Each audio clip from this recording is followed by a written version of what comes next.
Hey guys, Benny here from WoodWorks, and today I'm going to show you how not to build a pressure pot out of a 5-gallon bucket. So yeah, let's get started. By the way, I said how not to, so don't listen to anything I say. Let's get going!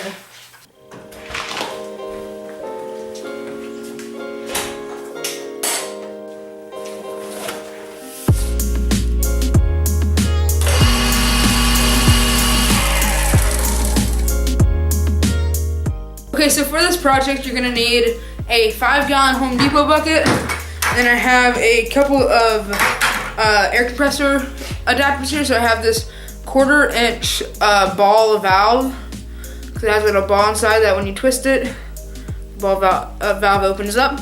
And then I have a female to female 1/4-inch connector.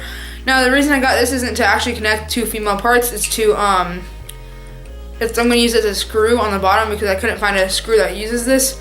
So I'm just gonna use this as like a nut.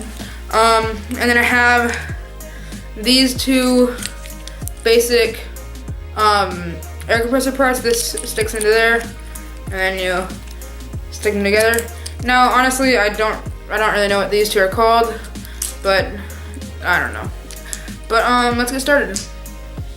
Okay, so I got all of the pieces I need, including the bucket, for roughly $20, give or take. Now my first step is gonna be with this bucket.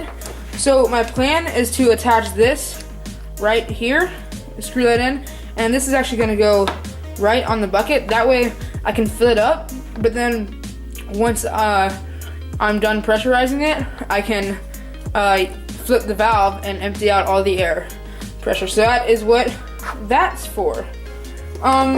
So yeah, I'm just gonna drill a 1/2-inch hole right here and get it all ready. So yeah.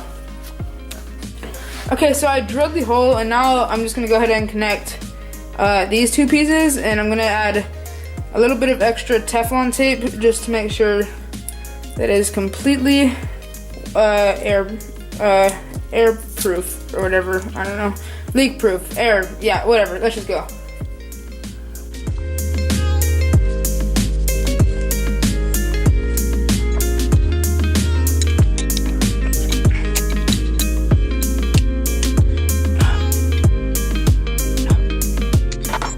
Okay, so now I have this in, I'm just gonna go ahead and do the same thing through this hole, and then use this female connector to connect the two, so let's go.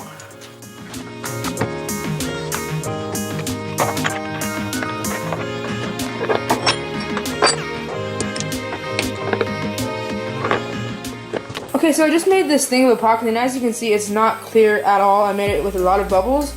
So now I'm going to try this thing out. So basically what I do is as I set this in there, I put this lid on, push it down. Perfect. And then I put these clamps on, like so. I just set it on the side, push down, and then squeeze. Now I was originally trying to use the twist clamps because you can get a lot tighter with those, but it kept on twisting off of the lid, so it was really hard to use. But I already tried this. I tried this once and it worked, and these seem to work okay. So there we go. 3. Okay, so now I have my air compressor. Hold on, let me turn on the air pressure really quick. I have the air pressure at about 25, and I have the valve closed right now, so now I'm just gonna hook it up. Okay, so now I'm gonna open the valve, and then in a second I'll close it.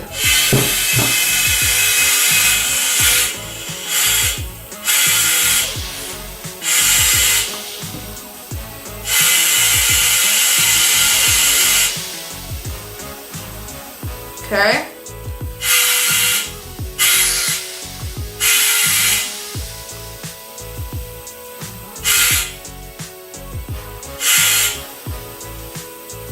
Okay, let's see if that was enough.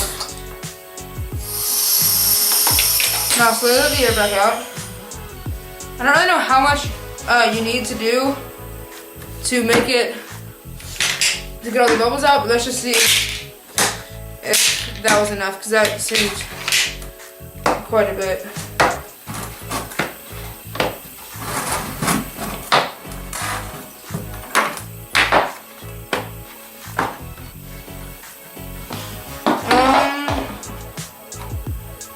Not quite, so I'm gonna put it in there for a little bit longer, and then I'll just let it sit for a little bit.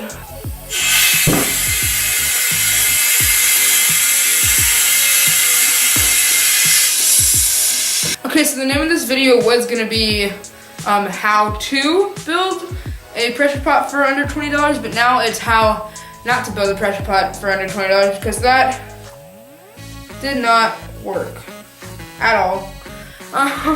As you can tell, it's still like completely white with all the bubbles in it. So I guess I didn't get enough high enough pressurization. And honestly, I thought that I could maybe use a bin like this, because it's only like I wasn't making it that high PSI. But it ends up that I actually need PVC pipe. I just couldn't find PVC pipe, so this is gonna be like my second option. So I'm gonna try again with either PVC pipe or like a pot or a pan. Not pan, just like a pot. But yeah, I'm Bennett, and that's how not to build a pressure pot.